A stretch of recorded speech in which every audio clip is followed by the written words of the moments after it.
लो, मैं बिल्कुल स्टार्ट से तुम्हें बता रही हूँ, ठीक है। हमने सबसे पहले क्या क्या चीजें करी हैं और क्या क्या काम हमने करा हुआ है।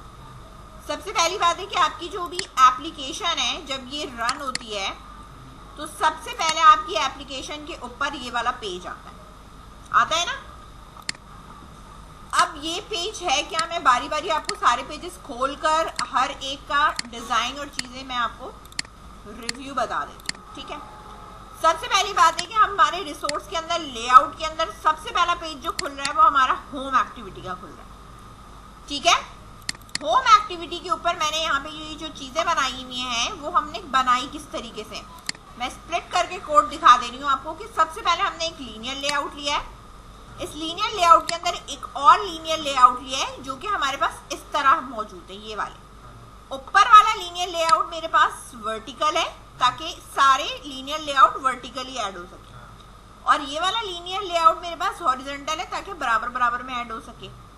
हर लीनियर लेआउट के अंदर एक बटन है और एक लेबल है जिसे हम टेक्स्ट व्यू कहते हैं। मैं दोनों में से किसी पे भी क्लिक करूं, सही है, मैं नेविगेट कर उसी एप्लीकेशन पे जाऊंगी। यानी ऐड स्टूडेंट है मेरे पास तो मैंने कहाँ जाना है, अपनी जो मेरे पास है मेन एक्टिविटी पे मैं जा रही हूँ, सही है। मैं कहाँ जा रही हूँ, मेन एक्टिविटी। एडिट पे जाऊंगी तो मेरे पास यहाँ पे कौन सी मौजूद है, एडिट एक्टिविटी। डिलीट पे क्लिक किया तो डिलीट एक्टिविटी, और अगर व्यू पे क्लिक किया तो मेरे पास व्यू एक्टिविटी है, सही है। अब सवाल ये है कि हम यहाँ से इन पे क्लिकिंग करने पे जा कैसे रहे। जा ऐसे रहे कि मैंने तो यहाँ पहले सारे बटन और जितने टेक्स्ट व्यू थे सब बना लिए और डेटाबेस भी बना लिया उसके ऑब्जेक्ट। जैसे ही मेरी एप्लीकेशन लोड हो सबसे पहला काम मैंने ये करा है कि एक डेटाबेस क्रिएट करा। ओपन और क्रिएट का मतलब है कि अगर बना हुआ है तो ओपन कर दो, अगर बना हुआ नहीं है तो क्रिएट कर दो, ठीक है।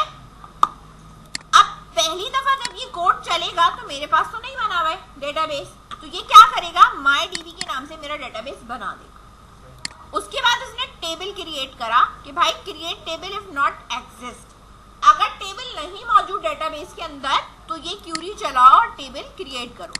टेबल में हमने ये कहा है कि आईडी इंटीजर है, प्राइमरी की है, ऑटो इंक्रीमेंट है, ठीक है। नेम वर्डचार है, ईमेल है, बैज है, डेट ऑफ बर्थ है और जेंडर है। जितने कॉलम्स आपको बढ़ाने हैं आप कॉमा लगा के बढ़ा सकते हो। जेंडर में हमने लेंथ जो है वो 10 रखी है क्योंकि हमें मेल और फीमेल ही टाइप करना है। बहुत सारी एप्लीकेशन में मेल एंड फीमेल पूरा नहीं लिखते, मेल में सिर्फ एम लिख देते हैं और फीमेल में सिर्फ एफ लिख देते हैं, ठीक है। इसके बाद हमारे पास जितने भी यहाँ पे ये बटन्स और ये सब बने हुए थे इन सबको हमने यहाँ पे क्या किया है, इनिशियलाइज किया। इनिशियलाइज करने के बाद इन सब के सेट ऑन क्लिक लिस्नर के इवेंट बनाए। ये सारे के सारे किस मेथड को हिट कर रहे हैं, इस वाले मेथड को हिट कर रहे हैं क्योंकि इसके ऊपर दिस करके जो इम्प्लीमेंट हुआ है वो ये हुआ view dot on click listener implement किया हुआ है हमने। अब चाहे मैं बटन को क्लिक करूं चाहे मैं उसके टेक्स्ट व्यू को क्लिक करूं, यानी मैं इसको क्लिक करूं या इसको क्लिक करूं, दोनों में से किसी को भी क्लिक करूंगी, मूव करके कहाँ जाऊंगी, मेन एक्टिविटी। उन दोनों में से क्लिक किया, एडिट, डिलीट एंड व्यू। इसको स्विच केस में इसलिए रखा है क्योंकि हमें नहीं पता कि यूजर ने क्या क्लिक किया, तो जो भी वो क्लिक करेगा इंटेंट ऊपर मैंने बाय डिफॉल्ट नल रखा है, अभी सेट नहीं है। इनकी क्लिकिंग पे ये इंटेंट इनके सेट होंगे और फिर स्विच के बाहर स्टार्ट एक्टिविटी होगी, यानी स्विच केस में से कोई एक ही इंटेंट सेट हुआ होगा, सही है। और अब मेरी एक्टिविटी स्टार्ट हो जाएगी। एक्टिविटी स्टार्ट होगी, लेट सपोज हमने ऐड पे क्लिक किया, किस पे क्लिक किया, ऐड वाले पे, यानी अब हम इसकी बात कर रहे हैं। इसको भी हमने कुछ इसी तरह से डिजाइन किया है। हेडिंग लगाइए, जितने मैंने डेटाबेस के अंदर कॉलम बनाए उन सबको फिल करने के लिए ये रखा है, आईडी के लिए नहीं रखा है क्योंकि वो ऑटो इंक्रीमेंट है, तो यूजर ने आईडी नहीं डालनी है। इन सब के नाम दे दिए, बटन लगा दिया, इंसर्ट कर दिया। मेन एक्टिविटी में अब हम आते हैं इधर कोड के ऊपर। हमने यहाँ पे क्या करा, जितने टेक्स्ट बॉक्सेस थे, जितने बटन थे, सब बनाया, डेटाबेस की क्लास बनाई, डेटाबेस को ओपन करा। ओपन करूंगी तो ही इसके अंदर इंसर्ट, अपडेट, डिलीट, सिलेक्ट की चीजें होंगी। बिना ओपन करे कुछ नहीं होगा। सही है, ओपन करा, यहां से ये कोड हटा दिए क्योंकि हम इस कोड को मेन होम एक्टिविटी पे शिफ्ट कर चुके। यहाँ सब इनिशियलाइज कराया। अगर दोनों पे सही रहे तो इससे कोई फर्क पड़ेगा? नहीं फर्क पड़ेगा, क्योंकि create table if not exists लिखा हुआ है, तो वो क्रिएट ही नहीं करेगा। सही है, सारे टेक्स्ट बॉक्स इनिशियलाइज कराए, आईडी भी मैंने इनिशियलाइज कराई की है। ठीक है, वो हाइड हुई है, वैसे इसकी जरूरत नहीं है आईडी की। सही है, ना कराओ। इंसर्ट का बटन जब क्लिक होगा तो डेटाबेस की जो क्लास है वो क्या क्यूरी एग्जीक्यूट करेगी, इंसर्ट की। इंसर्ट की क्यूरी के अंदर जहां जहां वैल्यूज है वहां वहां मैंने किसके नाम रखे हुए, टेक्स्ट बॉक्सेस के टेक्स्ट उठा उठा के रखे। जब ये हो जाए तो मुझे एक रिकॉर्ड इंसर्टेड का मैसेज डिस्प्ले करो और मेरी एक्टिविटी को व्यू वाले पे ले जाओ कि भाई जो रिकॉर्ड इंसर्ट हुआ है वो मुझे दिखे भी। सही है, ये काम हो गया। एडिट पे आते हैं। एडिट पे हमने सेम डिजाइन किया है, लेकिन आईडी के साथ हमने एक बटन लगा दिया फाइंड का। भाई मैं जो आईडी डालूं यहाँ मैं फाइंड करूं, उसका रिकॉर्ड यहाँ फिल हो गया, तभी तो मैं उसके अंदर चेंजेस कर कर अपडेट करूंगी। अब अगर मुझे किसी का रिकॉर्ड ही नहीं पता कि भाई उसका नाम, ईमेल, बैच, क्या चीज गलत लिखी हुई है, तो मैं तो फिर उस आईडी के अगेंस्ट कुछ भी लिख के डाटा रिकॉर्ड कर दूं। सही है, तो हमने आईडी के ऊपर रिकॉर्ड चेंज कराना है या मॉडिफाई कराना है तो पहले मुझे पता होना चाहिए कि डाटा है क्या, मैं तभी तो अपडेट करूंगी। तो मैं यहाँ आईडी लिख के फाइंड करूं और ये रिकॉर्ड फिल हो और फिर मैं इसमें मॉडिफाई करके अपडेट करूं। इसके लिए हमने दो बटन यूज किए, एक तो फाइंड का और एक तो अपडेट का। फाइंड पे डाटा उठकर आएगा डेटाबेस से और वो ये सारे टेक्स्ट बॉक्सेस फिल करेगा। अपडेट में वो इन टेक्स्ट बॉक्सेस से वापस डाटा उठाएगा और वापस ले जाकर डेटाबेस में सेट कर देगा। सही है, अब इसके बैकएंड पे हमने यही कोड करा है। टेक्स्ट बॉक्सेस उठा लिए, बटन उठा लिया, सब कुछ उठा लिया, इनिशियलाइज कर दिया।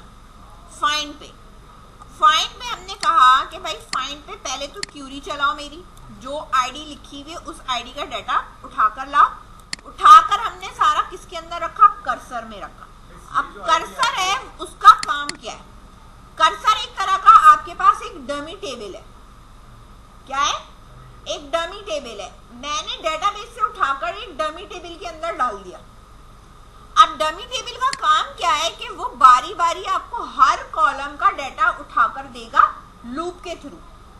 आप डमी टेबल कह लो, उसे एक तरह का मल्टी डायमेंशन एरे कह लो, कुछ भी कह सकते हो उसको। सही है, अब मैंने कहा कि अगर इसके अंदर रिकॉर्ड नहीं आया तो कह दो कि भाई इनवैलिड आईडी है, लेकिन अगर रिकॉर्ड आ गया है तो बारी बारी रिकॉर्ड को पिक करना है। ठीक है, नेम की जगह पे नेम, यानी वो इंडेक्स से फाइंड कर रहा है।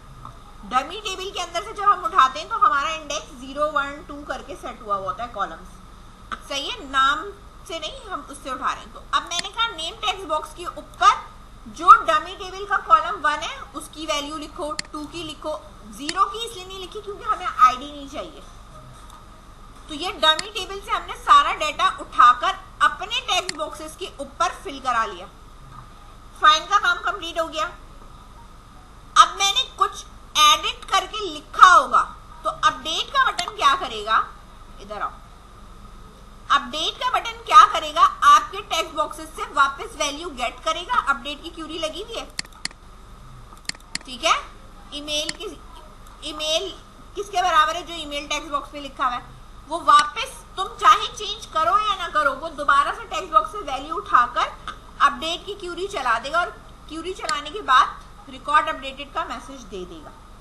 चाहो तो इसके नीचे भी इंटेंट लगा सकते हो कि यार मैंने जो मॉडिफाई किया है क्या वो व्यू रिकॉर्ड में मुझे डिस्प्ले हो रहा है या नहीं हो रहा। सेम कोड यहाँ पेस्ट हो जाएगा जो हमने मेन एक्टिविटी पे किया हुआ है। सही है, अपडेट का काम हो गया मेरा। अब बारी है हमारे पास डिलीट वाली। डिलीट वाले में हमने काम क्या करा है, सेम फाइंड करेंगे, डिस्प्ले करेंगे, इसमें मैं चेंज नहीं कर सकती। बस वो मुझसे पूछेगा यस एंड नो। यस का मतलब है रिकॉर्ड डिलीटेड, नो का मतलब है वापस मैं बैक करके किसी और मेन एक्टिविटी पे आ जाऊं। ठीक है, तो डिलीट के ऊपर हमने सिंपल यही काम करा है, ये सारा उठाया हुआ है। डिलीट पे आने के बाद मैंने यही कहा कि भाई क्यूरी पहले तो फाइंड करके लेके आओ, दिखाएगा वो कि ये रिकॉर्ड है। सही है, अगर कोई रिकॉर्ड नहीं है तो मेरे टेक्स्ट बॉक्सेस एम्प्टी रहने चाहिए, और रिकॉर्ड है तो वो डिस्प्ले कर दे। जब वो फाइंड पे रिकॉर्ड वही वाला काम है जो एडिट वाला है, रिकॉर्ड डिस्प्ले कर देगा। यस का मतलब है डिलीट करना है तो डिलीट की क्यूरी लगा दो, और नो का मतलब है वापस मेन एक्टिविटी पे आ जाओ। सही है, जो हो आपकी होम एक्टिविटी। तो डिलीट की क्यूरी होती है इतनी सी है, delete from student where ID, जो भी मैं आईडी बताऊं उसको डिलीट कर दो। बस ये इतना सा काम हो रहा है। फाइंड वाला काम वही है जो हमने एडिट पे किया हुआ है। इधर बस मैंने एक एक्स्ट्रा चीज लगा दी है कि डिलीट मतलब अगर फाइंड कर रही हूँ रिकॉर्ड नहीं है तो मेरे पास ये एम्प्टी आना चाहिए। सही है, वैसे भी वो पुराना वाला डिस्प्ले कर रहा होता है फिर वो। वैसे भी ऐड दे देगा। हाँ, अब बारी है व्यू की। अब व्यू एक्टिविटी की अगर मैं बात करूं, व्यू का मतलब है कि मुझे डिस्प्ले कराना है। अब जो मेरा डिस्प्ले है वो मल्टी डिस्प्ले है, एक आइटम का डिस्प्ले नहीं है। मुझे नाम, ईमेल, बैच, ये सब कुछ चाहिए। मल्टी डिस्प्ले, तो मल्टी डिस्प्ले के लिए ये रिसाइकलर व्यू तो मैंने लगाया है। इस रिसाइकलर व्यू को लेआउट चाहिए।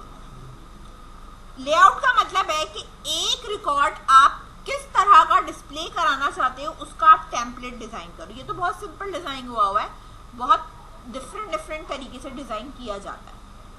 अब लेआउट डिजाइन करने के लिए मैंने यहाँ पे क्या करा था, लेआउट पे राइट क्लिक कर हमने न्यू पे जाके लेआउट रिसोर्स फाइल ऐड करेंगे। समझ में आई बात? अब इस लेआउट रिसोर्स फाइल के अंदर हमने डायरेक्टली लीनियर लेआउट ले लिया। जो पहले की चीजें आती है ना वो हटा दी, और एक रिकॉर्ड का हमने टेम्पलेट यहाँ पे डिजाइन कर लिया। इन सबको आपने आईडी देनी है जहां जहां वैल्यू उठकर आएगी। सही है, यहाँ वैल्यू उठकर आएगी। जो लेवल है उस पर कुछ नहीं करना, जहां वैल्यू डिस्प्ले करानी है वहां आपने शो करना है। अब ये तुम्हारी मर्जी, ऐसे डिस्प्ले करो, किसी भी तरीके से डिस्प्ले करो। अगर तुम ये चाहते हो यहाँ में एक डमी पिक्चर लगा दूं, जैसे कॉन्टेक्ट की होती है, स्टूडेंट की होती है, वो आ जाए और उसके साथ आ जाए तो वो वैसे भी पॉसिबल है। ठीक है, तुम जैसा इस पर डिजाइन करोगे ये वैसे ही डिस्प्ले होगा। मतलब इसका जो डिस्प्ले है ना, इम्पैक्ट इस पे वैसे ही पड़ेगा। लेआउट बना लिया मैंने, लेआउट का काम खत्म।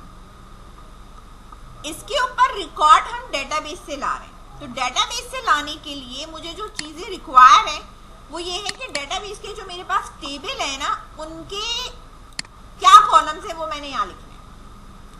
और जब ये इनिशियलाइज होगा तो इसका एक कंस्ट्रक्टर बनता है। तो आप इसको ऐसे भी बना सकते हो। भाई यहाँ पे मैंने आपको दिया है जनरेट करने का। जनरेट में भाई मुझे क्या बनाना है, गेट एंड सेटर बनाना है तो ये नीचे गेट एंड सेटर बन जाएगा। कंस्ट्रक्टर बनाना है तो वो इसका कंस्ट्रक्टर भी बना देगा। दोनों चीजें आप राइट क्लिक करके जनरेट करोगे, एक कंस्ट्रक्टर और इसका एक गेट एंड सेटर। सही है, बन गई। ये मेरे सारे कॉलम्स के नाम पे बन जाएंगे। सही है, जो इस्तेमाल हो रहा होगा वो ग्रीन हो जाएगा, जो इस्तेमाल नहीं हो रहा होगा वो आपके पास ग्रे में ही रहेगा अभी। ठीक है, इसके बाद हमने बनाया है अडेप्टर। अडेप्टर की जरूरत क्यों पड़ी? व्यू और स्टूडेंट के बीच में लिंक करने के लिए, डाटा पास कर वापस उठाकर डिस्प्ले कराने के लिए मुझे अडेप्टर की जरूरत पड़ी। अडेप्टर का काम क्या है कि वो आपके लेआउट से डिजाइन के जो टेम्पलेट था उससे आईडी वो पिक करता है, व्यू एक्टिविटी से डाटा ले रहा है, जो ये पास कर रहा है ना डेटाबेस का, और इन दोनों को मर्ज कर कर वो आपको डिस्प्ले करा रहा है, वापस व्यू में ही डिस्प्ले करा रहा है। यानी ये एक तरह का ब्रिज वाला काम है, ठीक है।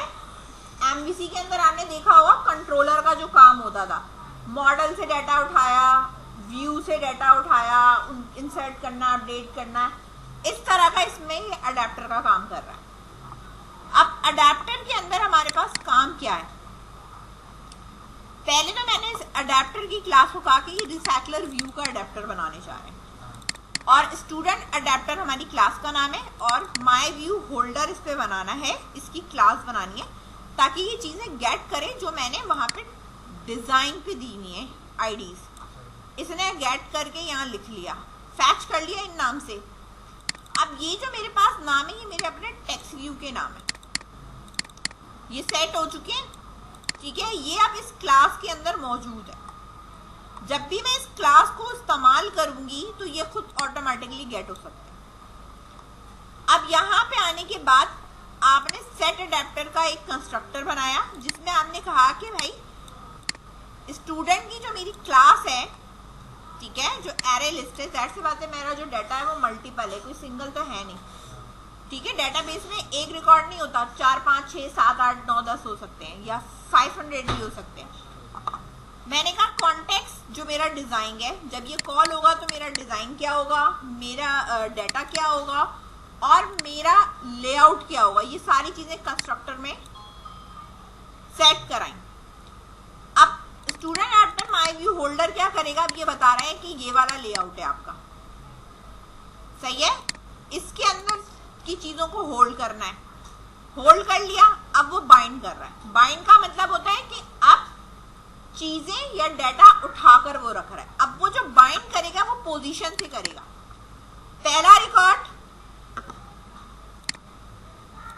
इसके पहले पे डिस्प्ले करेगा, दूसरा रिकॉर्ड इसके दूसरे पे रिकॉर्ड डिस्प्ले करेगा, तीसरे पे करेगा। जितने होते जाएंगे ये उतने बनाते भी जाएगा साथ। ये जो मल्टीपल चल रहा है ये इसकी वजह से चल रहा है, ठीक है।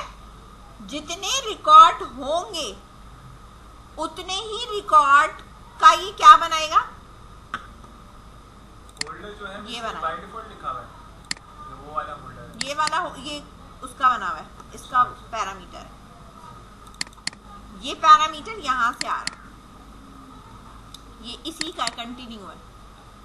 अब यहाँ मैंने क्लास बनाई, हाँ अब मैंने यहाँ क्लास बनाई, मैंने कहा होल्डर में जो मेरा स्टूडेंट नेम है, स्टूडेंट नेम कौन सा है, ये वाला, सही है। इसको क्या करो, सेट कर दो, किसके बराबर सेट कर दो, क्लास में पास करा होगा हमने, क्या कहते हैं, नाम, ईमेल, बैच। अगर ये करंट वाला क्लिक हो, इसकी पोजीशन बता दो। व्यू रिकॉर्ड पे जब हम आते हैं, मैं इस पे क्लिक करती हूँ तो ये बताता है 0 से स्टार्ट कर रहा है, 0 और अली नाम है। अब मैं इसके ऊपर, मैंने तो स्लैश करके दिया है ना, मैं कुछ और भी डिस्प्ले कराना चाहूँ मैं करा सकती हूँ। हाँ, अगर आपको यहाँ से नेविगेट कराना है, किसी और एक्टिविटी पे मूव करना है, तो आप यहाँ से वो भी कर सकते हैं कि भाई मैं क्लिक करूँ ये उस वाली एक्टिविटी पे चला जाए। बात समझ गए? ये काम है इसका। गेट आइटम काउंट्स हमारे पास क्या काम कर रहा है, वो हमें ये बता रहा है कि डेटाबेस में रिकॉर्ड कितने मौजूद हैं, ठीक है।